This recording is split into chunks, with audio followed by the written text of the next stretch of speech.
Yes. Yeah. Hi. Welcome to the web seminar series, first episode of the web seminar series conducted by Click College. Here with us today we have Neil and Idris. Welcome to the program. Thank you. Thank you very much. As you know, this COVID-19 has affected whole world and all the countries in different ways. We would like to talk about how this has affected and how we can recover from COVID-19 aftermath. And first, I would like to ask Idris. We have seen similar pandemics in the past as well. How did the countries recover from those in the past? Thank you, Paul. As you mentioned that we have seen similar type of scenarios earlier, like in 2013 and 14. We have seen the Ebola in the West Africa, where actually it is like a health epidemic. Due to the health issues, the country is stopped in two ways generally. There is a demand shock as well as a supply shock. Supply shock occurs because people have to stay at home. They are unable to go for work, or they are quarantined under the quarantine. Because of that, the supply is not able to provide it. As well, the demand shock, we say, is generally due to this difficulty, people have a fear of losing the income and the future ahead. Because of that, people are not going to spend the money. Because of that, it might be a huge impact on the economy. We have seen from the China for the last 40 years, the economy shrink that, and we have to wait for the real figures, because the first quarter figures we can get soon. We have seen almost all the countries suffered. Like us, we also depend on tourism. Almost the travel in stopped, like countries, Italy also suffered. Therefore, the way, as the question asked, the way actually from Ebola, even we have seen the countries recovered through the mainly the rapid rapid relief programs, especially from the international donor parties like IMF and the United Nations. They spend a lot of money from the physical side. By spending the money, generally we could see, but here we have to think about it, the impact of the fiscal stimulus packages, or how it's going to be apply the monetary stimulus package. But from the past, we have seen generally from the fiscal stimulus package, it worked that. Okay, that's very good.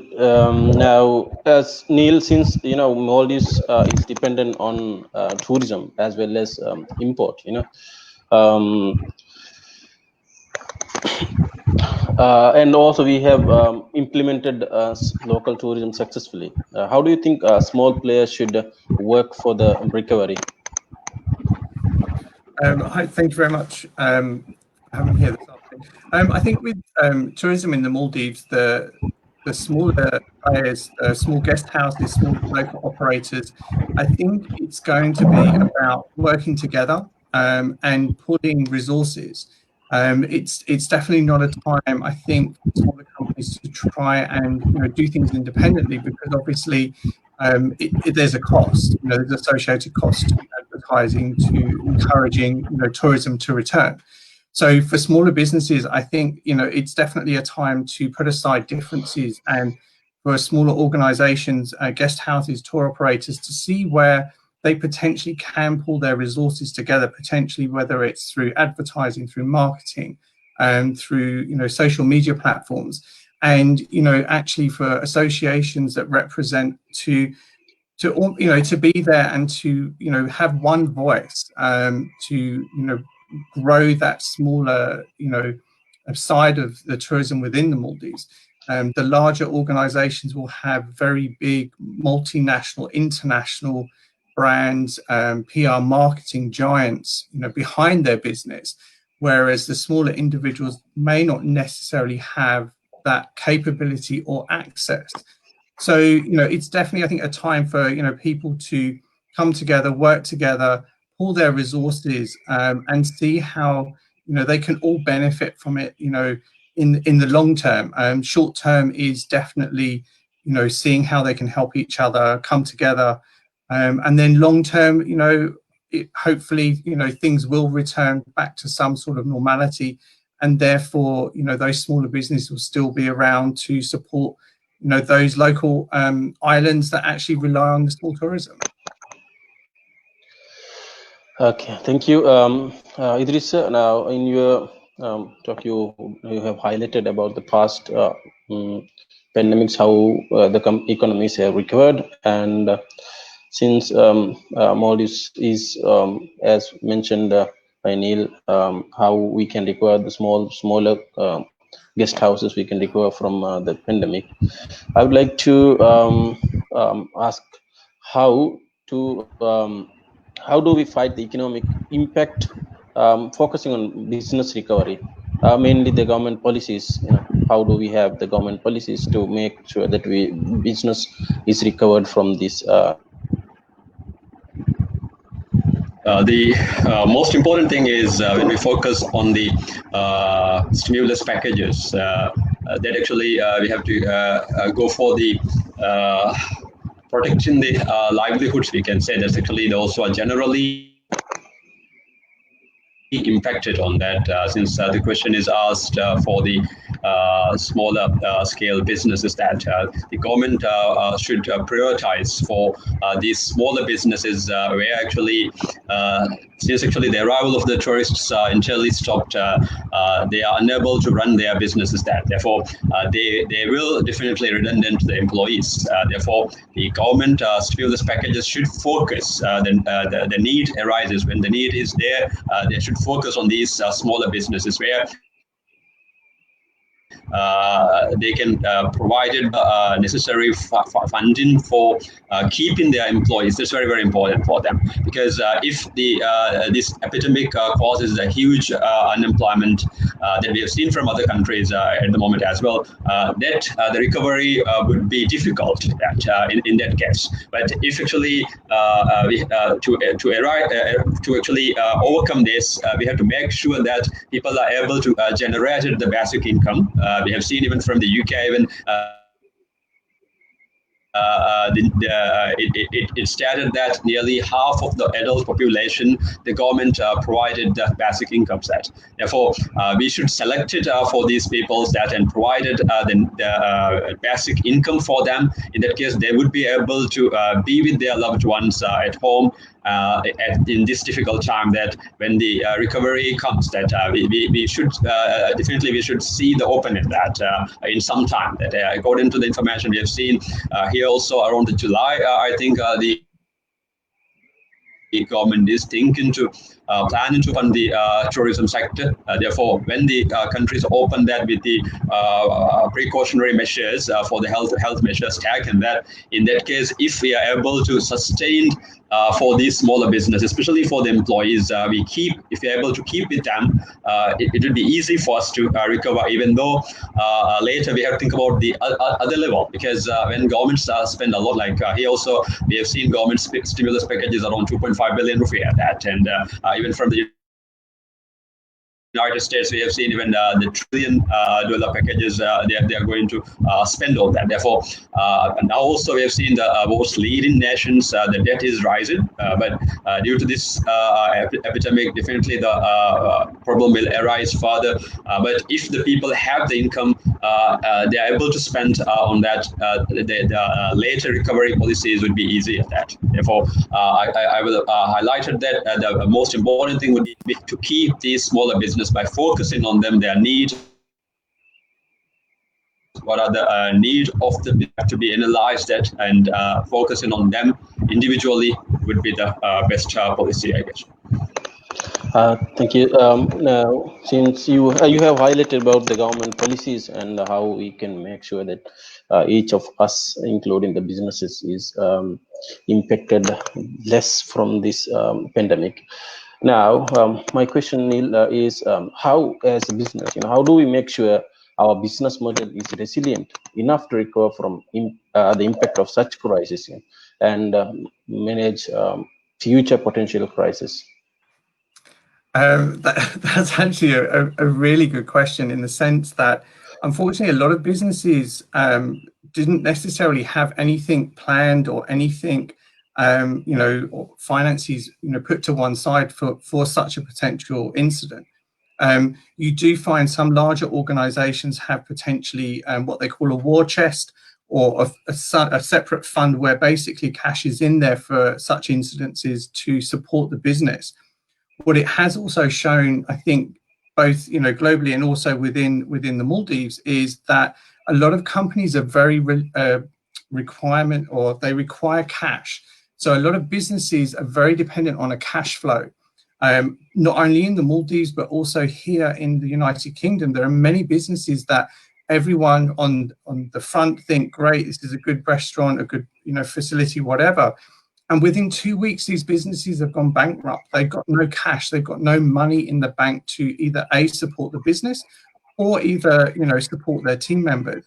The government here have put into place specific measures to part fund employees' payroll, and there are funds available for small businesses and businesses to apply for.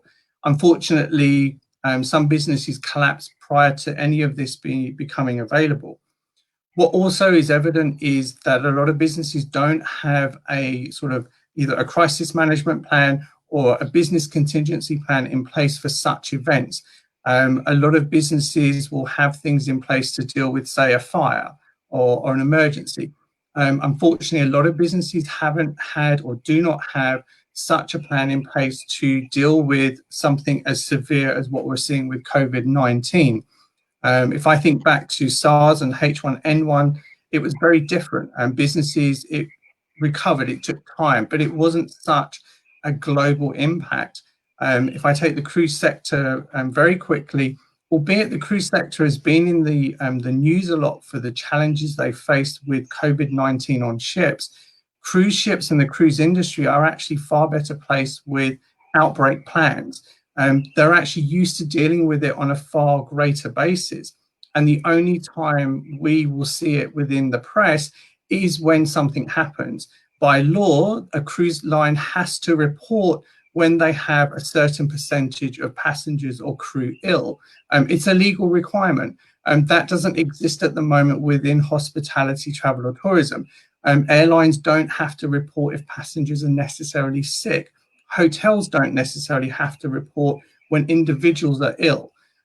So yes, the cruiser sector has taken a hit. However, they're far better equipped to deal with situations such as outbreaks, because they will have the necessary protocols already in place from a food and beverage standpoint, from a housekeeping standpoint, and from how to deal with team members. So I think there's going to be a lot of lessons learned from the current situations in regards to what businesses do moving forward. How are they going to prepare for it? Obviously there will be a cost, but is that cost, that's worth it, considering that certain businesses now are no longer going to be around because they haven't prepared for it, or they haven't taken those necessary steps. So businesses now will definitely be looking at what we need to do to mitigate something like this happening again. If it happens again, will it be in a different form? Will it be the same? But it's also important for them actually to take a look, to step back, to see, okay, what's happened? What have we done? What have we got in place to reassure our guests and those that wish to come back to our businesses that we are safe, and that we are putting measures into place not only for our team members to be safe, but also for our guests to feel safe, that they're in a safe environment, and that should something happen, we as a business are ready for it. Businesses actually should be planning now for the return to whatever normality is going to be. your sales and marketing teams should be working hard with your guests, your repeat guests and new guests, to entice them to come back. But at the same time, you should also be working with your team members to ensure that they understand the processes and what needs to be done. So it's definitely a huge lesson learned. I think a lot of businesses didn't learn from SARS or H1N1 or Ebola or any other type of scenario that's happened, because unfortunately individuals felt that this would never happen again, or it's not going to take place. So I think it's definitely a wake-up call, and for businesses to really step back and look at their business and to see, is our business proofed, in the sense that if something happens, we have the capability or we have the cash flow to hand to ensure that the business can sustain such a lengthy period of out of operation. Just for our viewers from the audience, you can ask our panelists any question that you would like to. You can just send us the question and we will ask the panelist. We have a question from the audience. Ibrahim Shafiq has asked, would there be a significant demographic shift as a consequence of the impact of the COVID-19? For instance, middle income shifting, losing income, and shifting towards lower income. Idris and Neil, I can repeat the question. Would there be a significant demographic shift as a consequence of the impact of the COVID-19? For instance, middle income shifting, losing income, or shifting towards lower income? Definitely, we have seen actually the impact. Would be really huge. That because this is as just now the Neil highlighted that even though the previous incidents occurred, like H1, the Ebola, but this is an epidemic for whole world. The whole world is impacted. That therefore, especially the smaller businesses are impacted more. That and I will highlight it from the previous discussion that when we focus on that, the monetary stimulus, even we should highlight it, the capability for these smaller businesses to cater for them. Therefore, generally, as we have seen from an economy, that the middle class is the class for a smaller businesses. That therefore the huge impact would be for them. Therefore, at the end of the epidemic, the demographic changes, especially the inequality, would be the one as predicted by the economists. That the reason is when we focus on our nation, the smaller businesses is entirely stopped. That they haven't actually think about it, as Neil highlighted. The world never think about it. Such a situation that our main industry is the tourism sector as well. We have seen from our second industry, from the construction industry as well. In the construction industry also, mainly from the smaller scale businesses are dominated, even though the main workers are from the expatriate workers. But in the smaller guest house businesses, when we focus that, entirely their business is in the standstill. Therefore, when it opens, even we have to focus the need resilient, and how can they start it recovering soon from this. That's why I highlighted earlier even that the stimulus packages plus the monetary policies would be favoring for them. Like they've seen from a lot of countries, they have given the extension of the tax reliefs, the income actually subsidizing income, even that for this group, that to reduce the impact from this middle class. That if we reduce the impact for this group, definitely the inequality would be rising. That's as the suggestion at the moment by the economists. That would like to add, Neil? Yeah, I think unfortunately there is definitely going to be a shift in between incomes and levels. One thing that we've definitely seen here within the United Kingdom is that there's a lot of individuals that are living paycheck to paycheck. and those within, especially within hospitality, travel and tourism. A lot of people, unfortunately are homeless, they've lost their jobs, and we've seen an increase in the use of food banks. We've seen an increase in the use of, charities supporting individuals. Mental health is another area that really has been highlighted. So unfortunately, there is definitely, I think we'll see that happening. And potentially it's also, for some individuals, it's really that, that old saying, you make sure you save, save your pennies for a rainy day. You never know when it's going to happen. But I don't think anybody realized how long this would be, and actually the impact that this has had. What we have seen over here is that those that have lost jobs within sort of the hospitality sector, most of them now are working within supermarkets. Supermarkets have seen an increase in workers coming in to work with them. They've been able to add jobs. Smaller businesses locally, the local farm shop, the local food supplier, they're no longer supplying restaurants, but they've diversified and are supplying food to homes, and therefore they've required drivers or additional workforce. So there will be a blip for sure. I think it's also, as I said, it's definitely highlighted the amount of individuals that do live paycheck to paycheck, and that potentially is something that everyone sort of needs to look at. Certain generations in some ways are more well off, in the sense that they have a home, the home's paid, and therefore they have funds in savings. Certain generations, that's not been so applicable, and it's been very evident, unfortunately.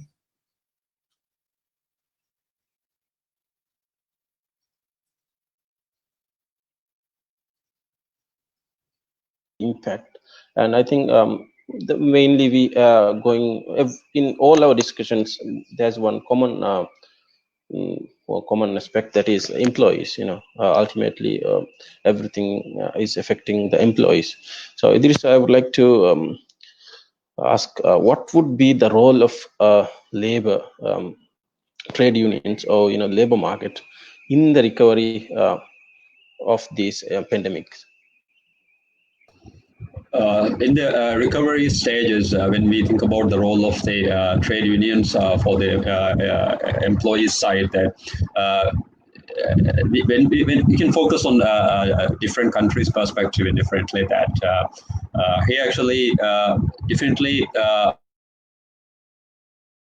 the hospitality countries depend on hospitality industry.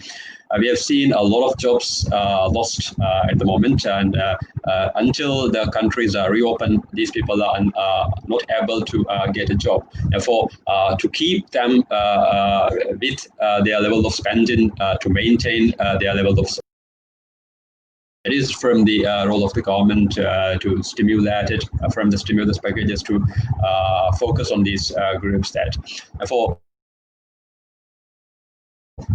the trade union in the future, there could be some other changes. It might occur after the epidemic, that, as we have seen from the health experts, that highlighting that we should learn how to live with this COVID-19. That, and for the businesses restructuring the way, they would focus mainly for the delivery systems. That therefore there would be some increase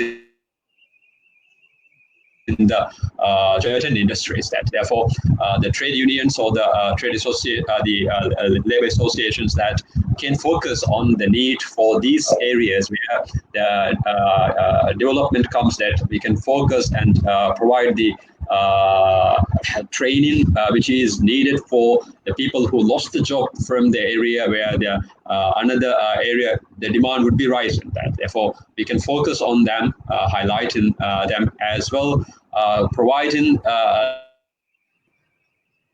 the support very, very important at this situation. So we have a question from the public. Ruth Franklin is asking, whilst other destinations will benefit from domestic tourism and travel, do you see that in the short term, Maldives businesses, be that resorts or guest houses, should be looking at this opportunity to kickstart recovery?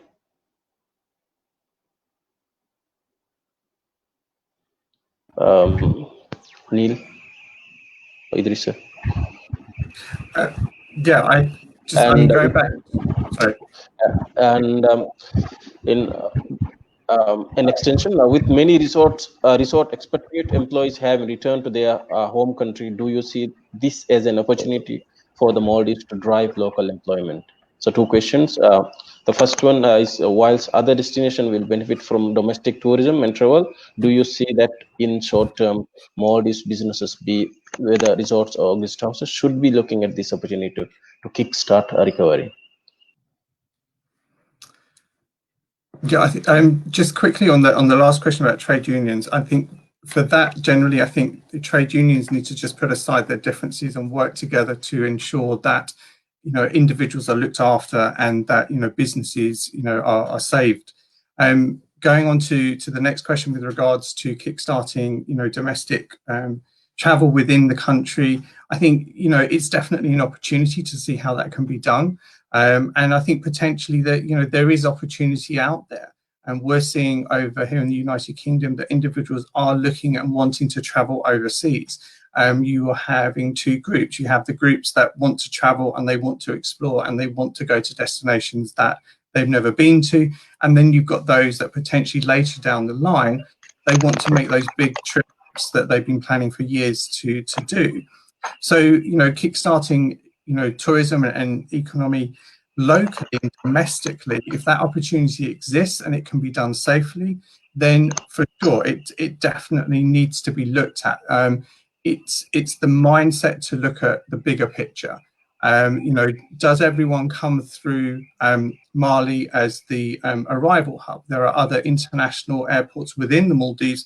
So do you create hub destinations, i.e., airports are used and flights go in to different parts of the Maldives, and you create a regional hub and where potentially you may have seaplanes or the boats going to the local resorts.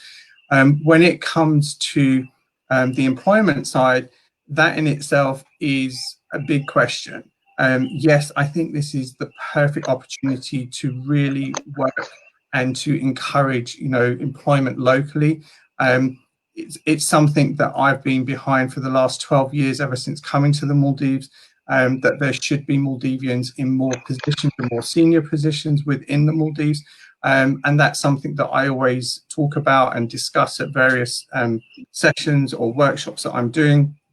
And I think it is an opportunity to actually take a step back and look at how this can be done and developed within the country itself. But at the same time, it also shows how reliant as a country, people, the reliance is there on expatriates. And, it's proven now that unfortunately that may need to shift, and there needs to be that emphasis and that focus on developing local talent. My rule of thumb is if you're in an executive position within a hotel or resort company, if your number two is not a Maldivian, then there is something wrong fundamentally. Because ultimately, where I've worked, wherever I've been, I've always tried to ensure that there is a Maldivian within the management team that can take on a role when an expatriate leaves. Because I think it's only right, and as expatriates, we are guests. And a lot of people have gone home, and I think now it's a time, for definitely Maldivians to step up to the plate and prove that they are capable of running and operating resorts, guest houses, restaurants, etc., within the country. In Idris' discussion as well, he has highlighted that our business model is changing.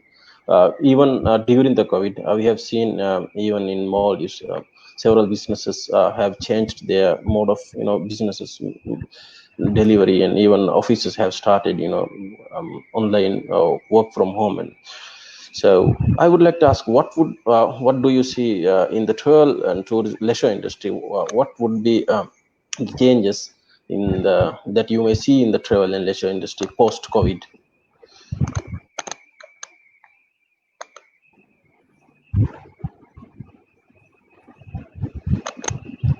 Neil, I would like to add. yeah. I would like to From the previous question first, that is, would it benefited for a specific destinations that definitely our concept of tourism is a model after this epidemic would benefited a lot. That we have a one resort, one island, and one hotel concept where the separated from the community. That therefore this is the concept where the people can look for the safety after this epidemic. That is actually an advantage I believe we could take as well. From the second one, this after opening for the epidemic, the hospitality industry being the main industry of the Maldives provided an opportunity for our youth, especially to be hired for the jobs which are going to be created in this industry. And answering for the next question, that the model, as we highlighted, even in the tourism sector, even that we should focus. For the need of the guests, that they would be focusing on their safety. Therefore, we have to work with the limited numbers, with the help of the development of the IT. And also, we have seen due to this epidemic, a lot of companies even worked with limited number of staffs, that we could even continue that even for the guest houses, even that transportation of the food supplies even would be done through the online mode instead of the supply department doing physically. That for the model would be changing on the IT, using more IT based. That Neil, anything to add that you would like to add? No. What was the question? Sorry. The question is that we have seen changes in the business model even during the COVID. What do you see? What do you think will there be changes in the tourism and leisure travel industry post COVID? I think there's, as you just highlighted, that there's definitely been a shift in regards to how businesses operate, and there's definitely a lot more online mechanisms that have, come into place and taken place. And I think potentially this will also, comes down to as well, how tourists arrive in the country. The one thing that, how many touch points are there? How many, interactions are there? Does this change? Does it become more online? If it is an online process, does it work? That's the other thing, is that it's all very well and good going high tech, but the machine needs to work, the equipment needs to work, and it needs to be able to cope with the potential numbers of individuals coming through. I think, some companies unfortunately may use this as an excuse to completely clear house and to put all these technologies into place to make a business more streamlined, more cost efficient.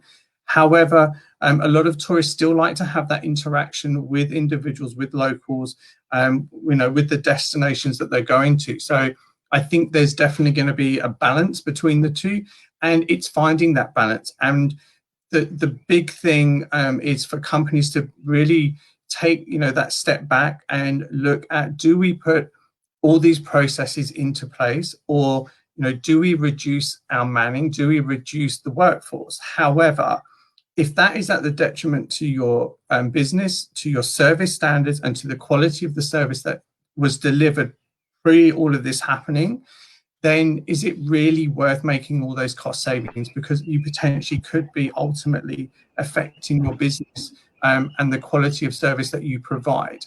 And there are companies here that have furloughed staff and have reduced the workforce, and so people are doing more jobs. That unfortunately has been to the detriment of that business, because the quality of service providers has, and now people question, well, why do I work with them? Because they're no longer delivering that high quality service. So there will definitely need to be a balance between the two. We have a question from the public, Ibrahim Shafiq. The pandemic probably have made investors lose confidence in certain markets, such as travel and holiday. Would this have an impact on the way they expect towards payback time, ROI, and in what ways?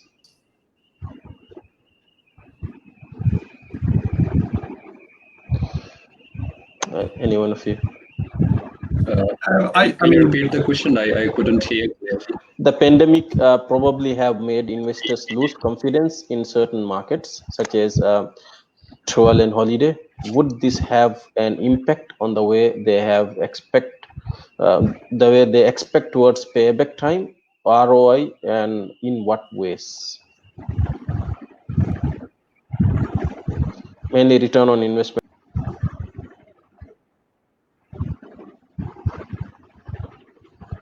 Definitely, we have seen even from the news even that the entire industry is on a standstill because of that reason. Why the investors are losing the confidence. But we have seen gradually the countries are open, and that even the news from yesterday when we heard about it, the Greece. They opened since they depend on tourism. Therefore, when the countries are open, that there would be some specific destinations. The ROI, the return of investment, would be recovered quickly. That like us, we are a world-class destination.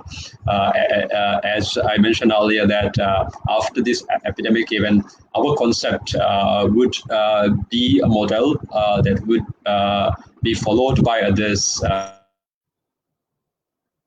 Because have to the visitors even will be living with this scenario for the social keeping the social distancing and other measures to be taken. Therefore, there would be certain specific destinations where the demand would be rising when the countries are open. Therefore, I believe that we as a nation, the investors still would be confident in investing in our tourism sector. Neil, thank you, Idrissa. Neil, I think yeah, with, sure. an investor's return to confidence is going to come through from how a country actually represents itself and what and shows what they're doing to ensure that they can mitigate something like this happening again. And also, I think countries need to be realistic. They need to be realistic at the investors coming in, what they're going to get on their return on investment. Are you potentially turning to be a destination which is a high-end destination, or is it going to be a destination that is open to all? So a lot of it is going to be about being realistic and being realistic about a country that can survive, come through a pandemic, can survive and come through earthquakes. So I think a lot of it is to do with individuals themselves and how realistic, transparent, and open they are about about the business and what they're trying to do as well. Thank you. This question I'll open to both of you. Would be our last question before we finish. As we know, we have there is a significant impact, especially financial and economic impact. So when a crisis like this has a significant impact, especially financially and economically, how do you adapt your business model to reduce costs, both in short term and medium term?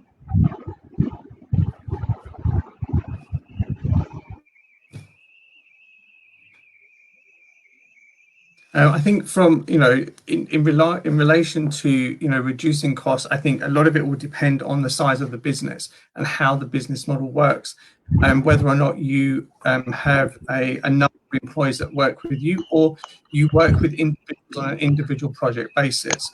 I think moving forward, it sort of touches on that technology question.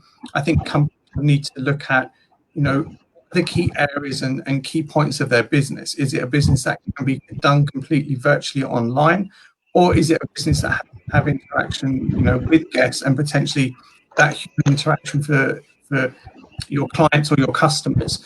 So moving forward, I think businesses will definitely look at how all of that comes together. Some businesses have grown because there has been a much more need for local supplies versus international supplies. I think companies will potentially, hopefully, no longer rely on having such a reliant on cash flow, which is what we've seen. Well-known chains over here have gone bankrupt because they literally live on cash flow, and with no cash flow, they can't do anything.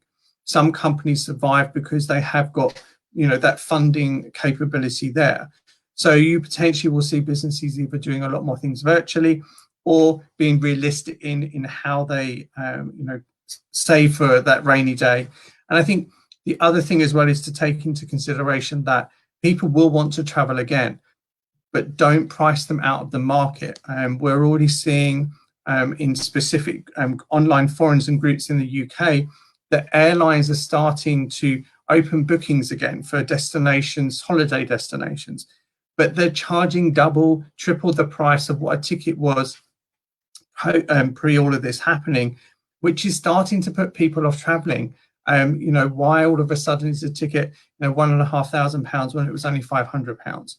So I think businesses have got to be realistic that if they start pricing themselves out of the market, then they're shooting themselves in the foot, and people potentially will not want to travel or will not want to go to destinations themselves. So there has to be a fine balance between being realistic, but at the same time ensuring that your business is future-proof as well.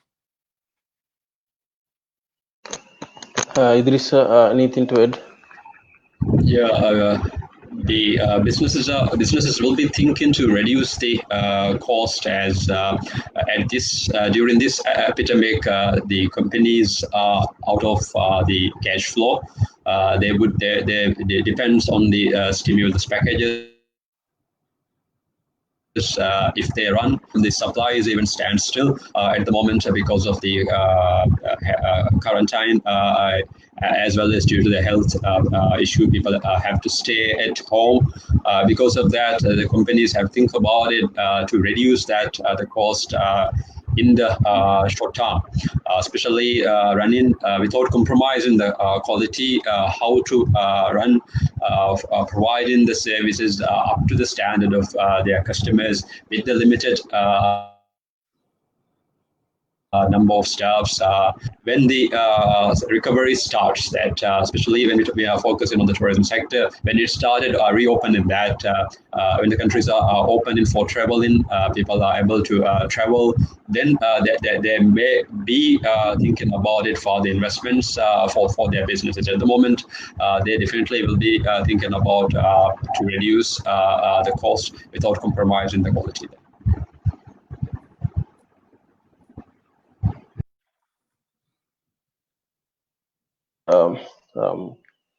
Post a question from public.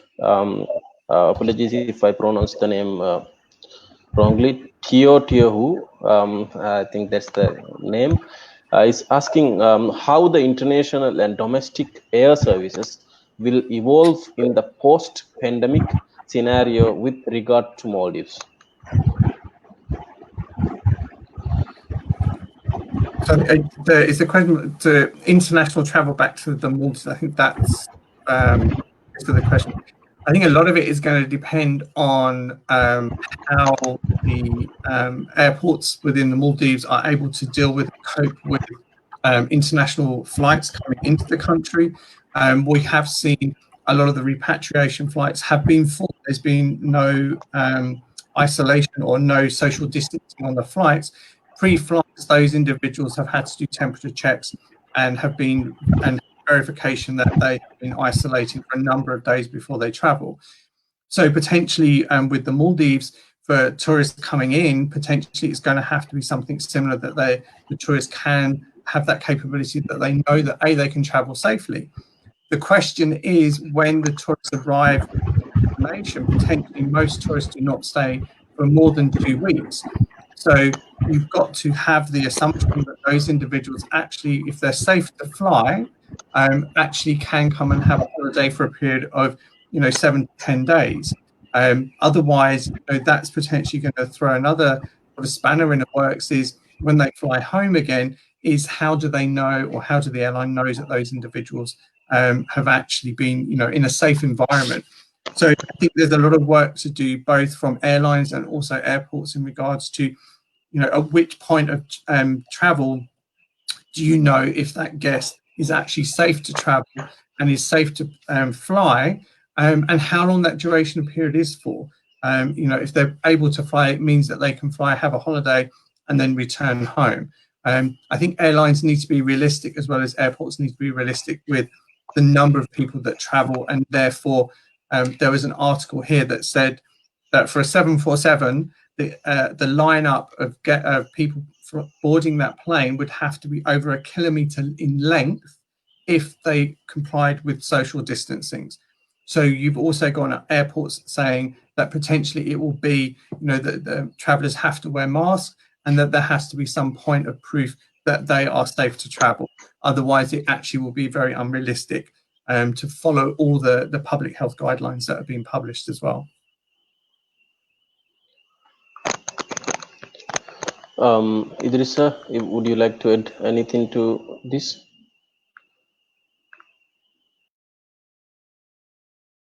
As highlighted by Neil, that we have to think about it. The number of days that is actually after this epidemic event. If we follow the same quarantine number of days, and when they arrive, how they spend in a specific destination and how they are able to go back is a matter for the people to decide it, whether they are going to be visiting in a specific destination. That for especially as a Maldives, as I highlighted, we have the environment where people can spend with the safer environment in our concept. So in that, when the country is open, the airlines, by taking their realistic measures, they would think about it to fly and start their business again. Thank you. I would like to apologize. The viewer's name, actually, it's Shahuma. I've got it wrong. Before we conclude, I'd like to give closing note for both of you. Would you like to have the closing note? Anything that you would like to say before we close?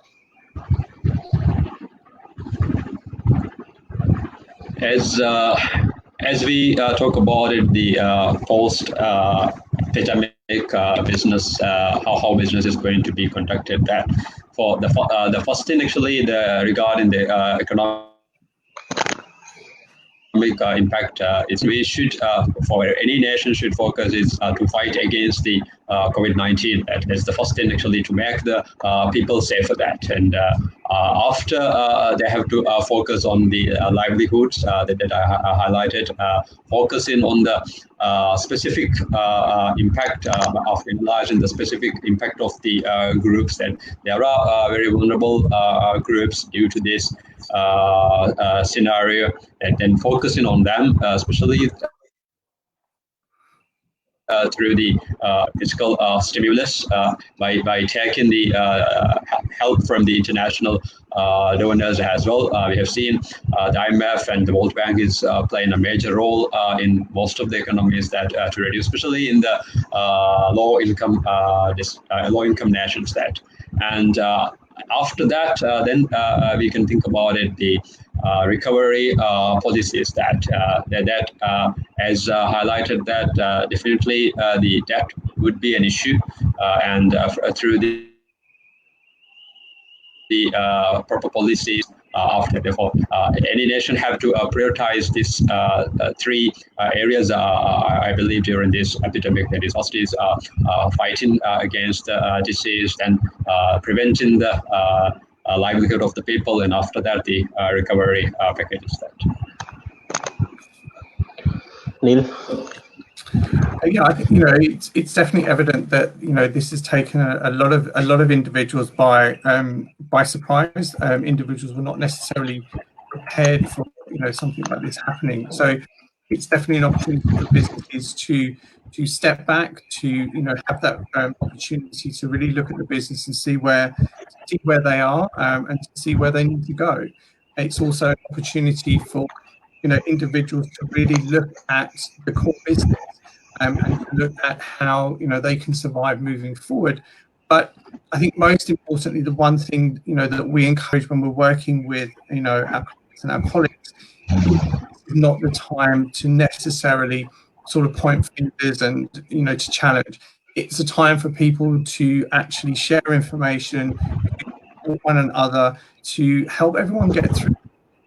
Ultimately, at the end of the day, for a destination like the Maldives, everyone wants to get the back, whether you are a 5-star resort, a 3-star resort, or a guest house, or a tour company, or any other business within the country. Ultimately, it's about having sustainable tourism. How do we encourage individuals to come back, to input and to put back in, into the country? Those that try to go it alone, okay, fine. However, at this time, for me, it's definitely about putting out the hand of friendship, seeing how you can help support each other, because ultimately, that's what it's about. You want the tourists to come back to the Maldives. I post regularly about my trips and my destinations that I go to, and the number of people in the last few days are looking at Maldives and going, we want to go back, and we want to go visit. Where do we go? What's the best thing? So it's a time for everyone to come together, everyone to support each other, so that hopefully, within 6 to 12 months' time, can be sitting on a beach somewhere, watching the sunrise with my morning coffee, with a smile on my face, going, the country has come through, tourism is coming back, and that it's a much stronger and much more stable and safer place than it was where we currently are. For sparing us some time from your busy schedule. This is the first episode of webinar series to be conducted by Click College. Today's topic was planning business recovery. For more information, you can like Click College Facebook, and Click College will have more information regarding future webinar topics and series of the episodes. Thank you, and I wish you all the very safe environment. Be safe and have a nice day. Thank you. Thank you very much. Thank you.